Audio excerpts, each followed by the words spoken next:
This video is sponsored by Into the AM. Check out their dope graphic tee collection by checking the link in the pinned comment down below. Ahoy and welcome to Monster of the Week, the only show on the internet with booty to spare.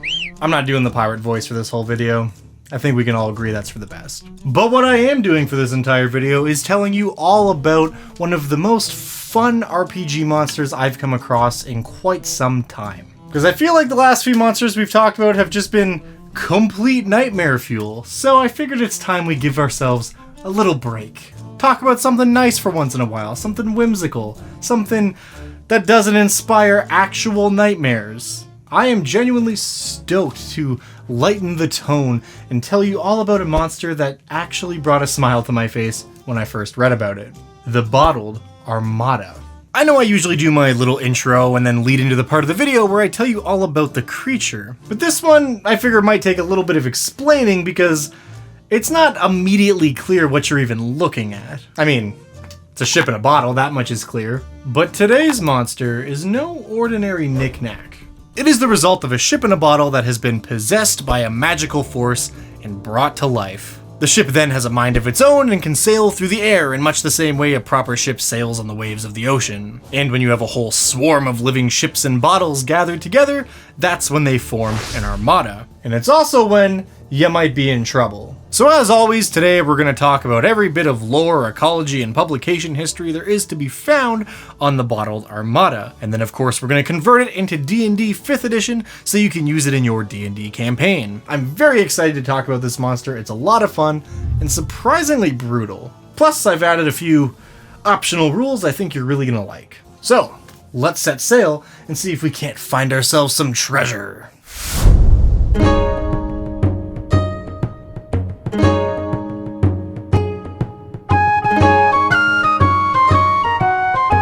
This creature has its origins in D&D 3rd edition's Chad cousin, Pathfinder. For those not aware of how they do things on the other side of the RPG fence, Pathfinder has these serialized adventures called adventure paths.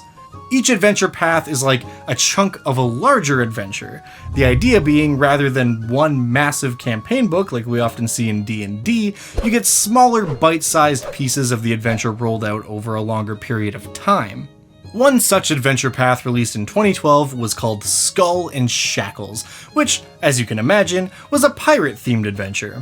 And in the third segment of this adventure path, called Tempest Rising, that's where we find our monster of the week. And the ship in a bottle is exactly what it sounds like. It's a model ship, meticulously crafted through the opening of a bottle, and it's a TTRPG monster. Most ships and bottles are made by devoted sea captains as a form of tribute to the actual life-size ship they sail. By recreating their vessel as a model ship, it shows dedication and probably makes the long months at sea go by a bit faster. I mean, it's not like they had Warhammer minis in the Age of Sail.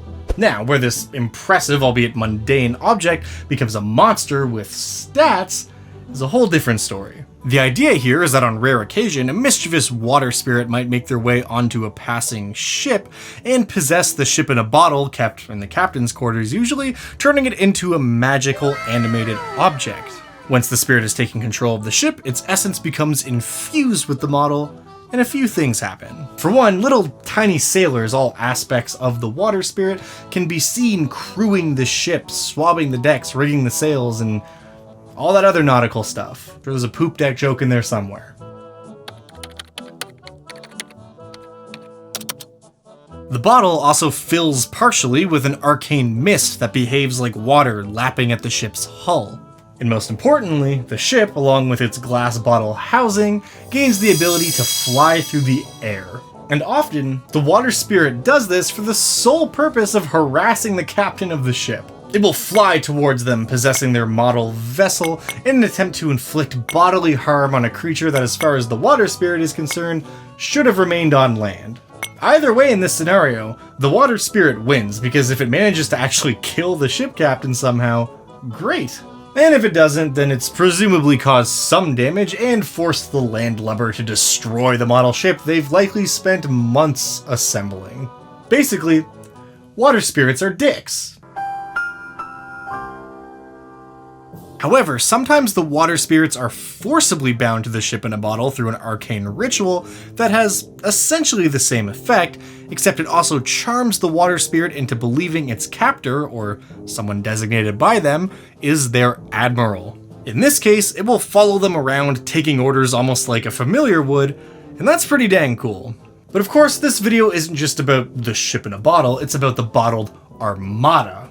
So let's take things just another step further. When a group of these animated model ships are brought together, they instinctively form up into an organized swarm of bottled ships, forming an armada that fights and acts as one cohesive unit. Sometimes this is done deliberately by a talented conjurer who has access to a bunch of model ships. Other times it's merely a large group of water spirits that have coalesced somewhere that many ships and bottles are present, such as the souvenir section at the Peggy's Cove gift shop. But either way, what may have been an almost cute adversary on its own has become a true force of destruction, which is a perfect segue into our next segment.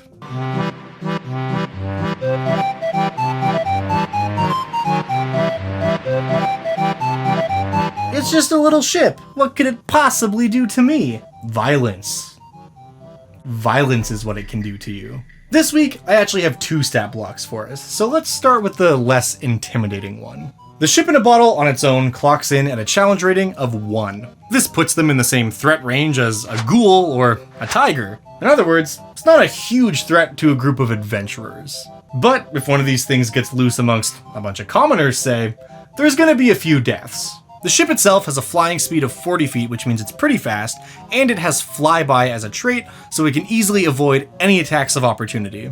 As far as actual attacks it can make go, a solo ship in a bottle has one attack option, which is to fire its tiny ballista at the enemy. It may be small, but it's also infused with arcane magic from the water spirit possessing the thing, so it deals 1d6 plus 2 damage. Aside from that, it has dark vision, of course, and it's immune to all the stuff constructs are typically immune to. It does, however, have one little quirk called Shattered Glass, which is pretty fun. Basically, the first time it takes damage or fires off that micro ballista, the glass bottle containing the ship shatters and causes 1d6 piercing damage to anyone within 5 feet. All in all, it's a CR1 monster with a couple neat little quirks, and I like it a lot.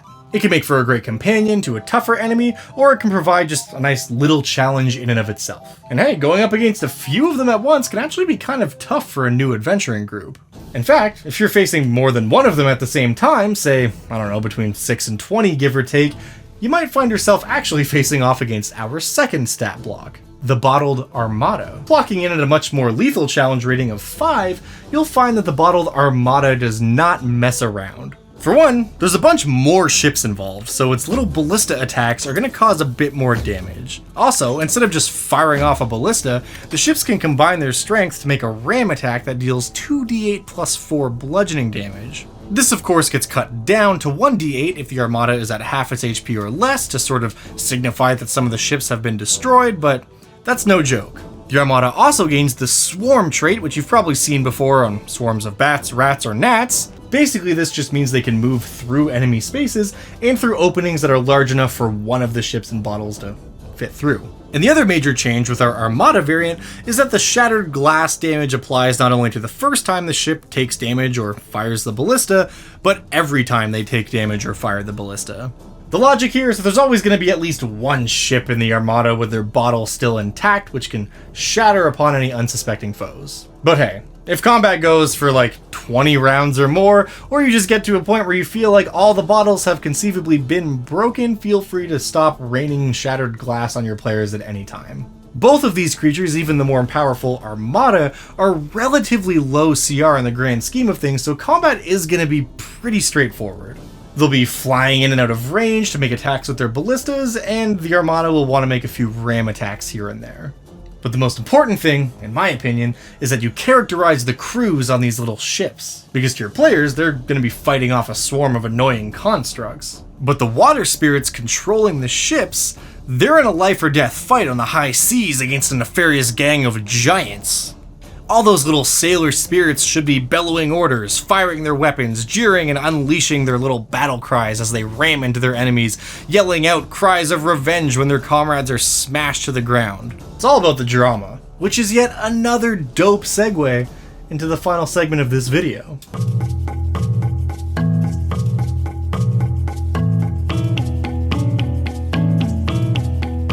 There are very few places you might encounter a ship in a bottle, or a bottled armada, in the wild. But it can happen. Most likely, a random encounter with one of these creatures would happen in an antique shop where the animated ship suddenly comes to life. Or maybe even within the wreckage of an actual ship. As I mentioned, historically, most ships and bottles were made by actual sea captains, so I could totally envision a shipwreck either on land or at the bottom of the ocean, where the sole survivor was an animated ship in a bottle. In either case though, combat might not be the only outcome here. The water spirits that inhabit these ships aren't exceptionally intelligent or anything, but they do understand both Common and Aquan as languages, so communication isn't entirely off the table. If the players are slick and manage to offer the water spirit something it wants, or the promise of something it finds enticing, the ship in a bottle might even come with them. Or, going back to that situation where the captain of a ship is being attacked by his now possessed ship in a bottle, maybe there's a hostage situation the party has to resolve where the captain of a ship they're traveling on is being held at ballista point by a saucy water spirit. For something a bit more dangerous and perhaps a bit whimsical, maybe the party encounters a creature such as a goblin or a kobold who declares that they are the admiral of their own fleet. The players might find this kind of silly at first, until the little creature's bottled armada appears and starts chasing them out of the dungeon. And I mean, there are lots of different reasons why these water spirits might be working with this kobold, but I would encourage you to incorporate that into part of the story. Maybe the kobold found an enchanted pool where the water spirits will possess anything dropped into it or enhance it in some way. So the kobold's been stealing ships and bottles and slowly amassing this fleet for some purpose. Tales might be spreading across the town that this kobold and his fleet of ships are attacking local merchants and preventing them from reaching town, causing supply chain issues, and the cost of GPUs is starting to skyrocket. I'm not traumatized, you're traumatized. There are all kinds of little stories like that you could tell surrounding this creature, whether you're using the individual ship in a bottle or the Armada version, and I think it's just great. Inevitably though, many of you watching this video who use this monster are gonna have one player who asks, can I make one? And the answer to that question is yes. In my 5th edition conversion, I've included rules for cost and the spells you have to cast in order to bind a water spirit to a ship in a bottle and make yourself a little magic item. While not every group is going to find this useful, if you have a pirate wizard in your party who has dreams of a bottled ship companion that floats around beside them, you can make those dreams a reality. We've seen tons of ship captains with parrot friends, but one with a living model ship, that's fun and cool. You could also have the ship in a bottle be the object of another quest. Maybe a very important ship on a scouting mission was confirmed lost at sea. Its logbook contained vital information about something, and the king will pay handsomely for its retrieval. But sadly, it seems that ship, its crew, and the logbook have all been lost. However, the captain was known to keep an animated ship in a bottle at his side, so maybe if the players can find that and convince the water spirit to give up its tiny logbook of events, the information can still be saved. Granted, it would be written from the perspective of a little water spirit playing pretend ship captain while infesting a tiny little boat, but some information could still be gleaned there. And who knows, maybe that water spirit will send the party on a quest to retrieve more ships and bottles so it can make itself the admiral of its own little armada. And with that total lack of segue, I want to take a moment to thank this week's sponsor, Into the AM.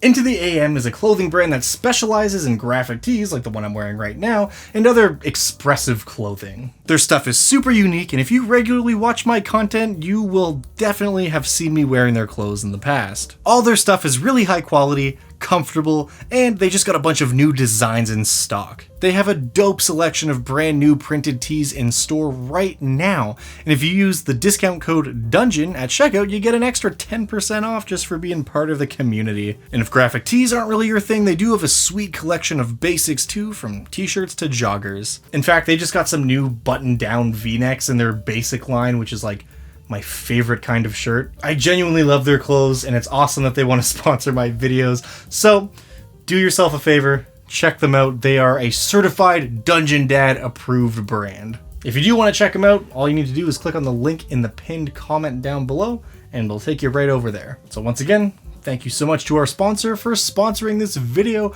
about living ships infested with spirits.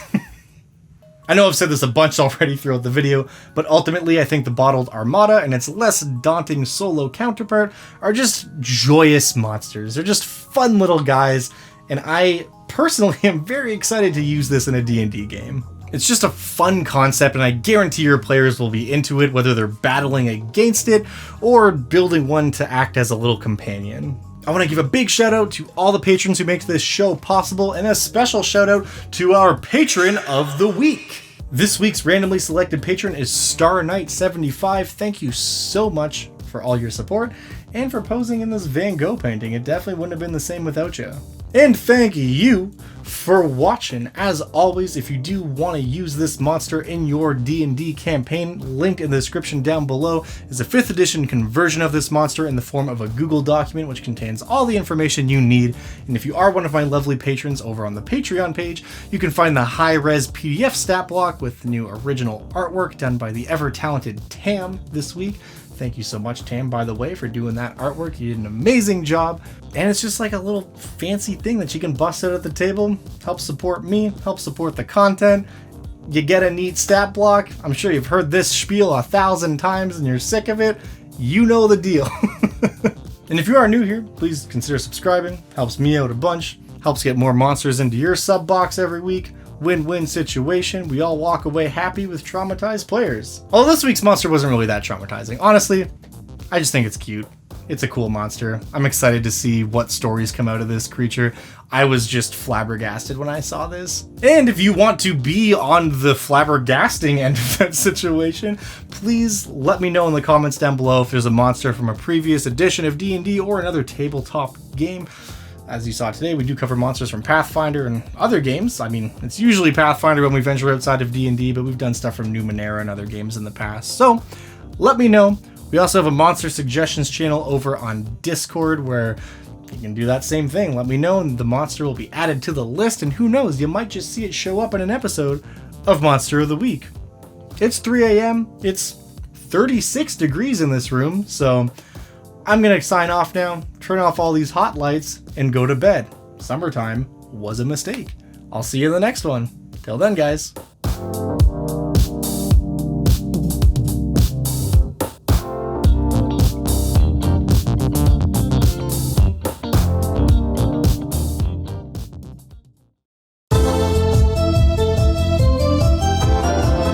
Did you know there's more than one type of creature with backwards hands? The Rakshasa isn't the only fiendish spirit to find its way out of the Nine. They have a distant cousin who is just as conniving and twice as deadly. Next episode, Naztharoon. Tune in next time for lots more fan service.